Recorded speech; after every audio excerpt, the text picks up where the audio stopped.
มื้อนี้สมาแบ่งปันวิธีแก้ไขข้อมูลหัวจานลาวแซดหายหรือว่าซ่องมันหายเขาจะมีวิธีแก้ไขใดๆเฉพาะหัวลาวแซดที่ลูกค้าถามมาและตุ้ยก็บอกวิธีแก้ไขให้ลูกค้าหลายคนแล้วว่ามีวิธีแก้ไขแบบใดถ้าซ่องหายซึ่งมันเป็นหัวแบบนี้หัวลาวแซดรุ่นนี้มันจะมีทั้งระบบ AV แล้วก็ HDMI เพราะว่าเป็นหัว Loudset HD ตัวนี้เป็นเฮ็ดมาให้ซึ่งมี100 กับ 5 ซ่อง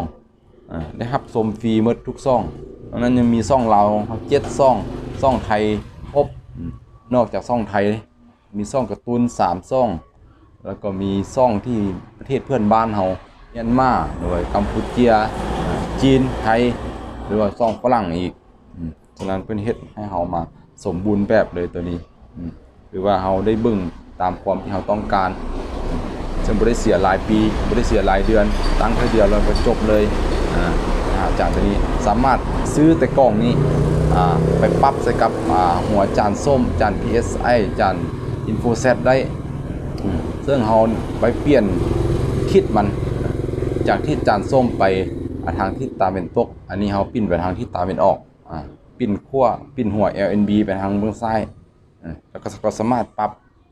ขึ้นสัญญาณคุณภาพมันได้เลยสามารถรับชมได้เลยถ้า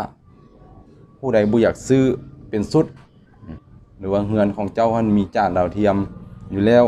จานเก่าหรือว่าหัวมันเพเจ้าซื้อแต่หัวนี้ไปปรับใส่ก็สามารถรับชมได้เลยซึ่งตุ้ยสมาบอกวิธีแก้ไขและปัญหาเรื่องซ่องหายหรือว่าข้อมูลมันหายจะมีวิธีแก้ไขใดๆ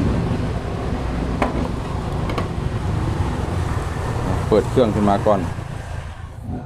เปิดเครื่องขึ้นมาแล้วเราต้องต่อสายสัญญาณคุณภาพเข้าต่อสายแจ็คใส่ตัวนี้นี่ข้อมูลมันบ่ได้หายแต่ตุ้ยจะมาบอกวิธีว่าสมมติว่าข้อมูลมันหายซ่องมันหายเราจะมีวิธีแก้ไขแนวใดอันดับแรกเลยให้เราเห็นบ่ปุ่มสีเขียวนี่ให้เบิ่งปุ่มสีเขียวนี่เอาคลิกวันเดียวเลยง่ายๆเลยประมาณ1 นาที 2 นาทีเราก็สามารถมันก็สโหลดข้อมูลให้เราแบบอัตโนมัติเลยแล้วตุ้ยสิคลิกให้เบิ่งคลิกปั๊บใส่หัวนี่บัดนึงแล้วมันจะออกมาเป็นแบบนี้เราสังเกตบนหน้าจอโทรทัศน์อันนี้ว่ามันตัวนี้เป็นซ่องของทีวีเป็นซ่องที่มันจะโหลดข้อมูลใหม่มาให้เราโหลดซ่องทั้งมวลหมดมันมี105ซ่องมันจะโหลดมาให้เราสังเกตมึงว่าเนี่ย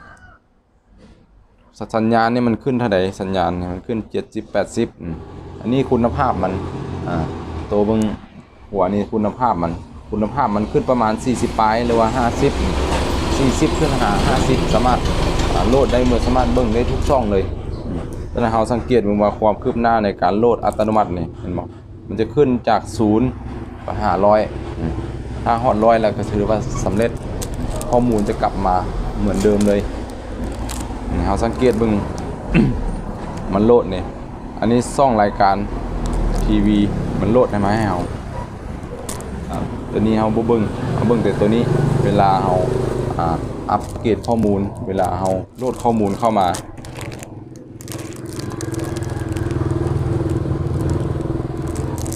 ถ้าขึ้นคุณภาพเรามันแฮงโหลดไวให้เราได้ทันใจเลยมันโหลดแล้วมันจะขึ้นมาแบบนี้ถ้าต้องการบันทึกก่อนเขาก็คลิกใส่เลยคลิกใส่ตกลงมันมีตกลงกับยกเลิกเขาคลิกใส่ตกลงแล้วเขาก็คลิกตัวนี้คลิกโอเคนี่ปุ่มนี้ปั๊บมา1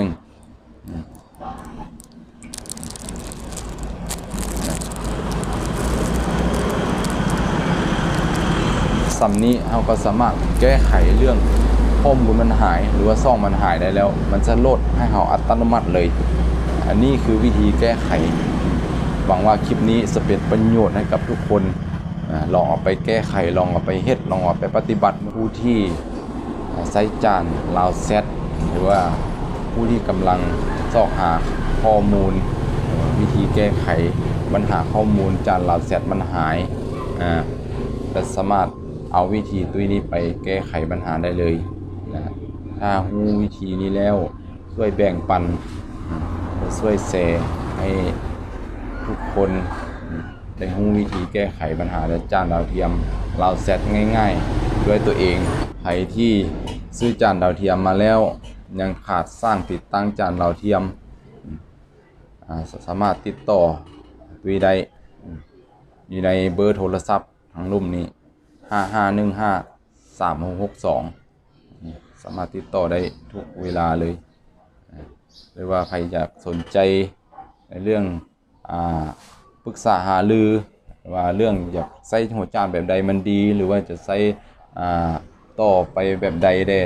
สามารถปรึกษาได้วิยินดีให้คำปรึกษาและยินดีให้คำแนะนำที่ทุกคนสนใจสำหรับมื้อนี้ขอขอบใจ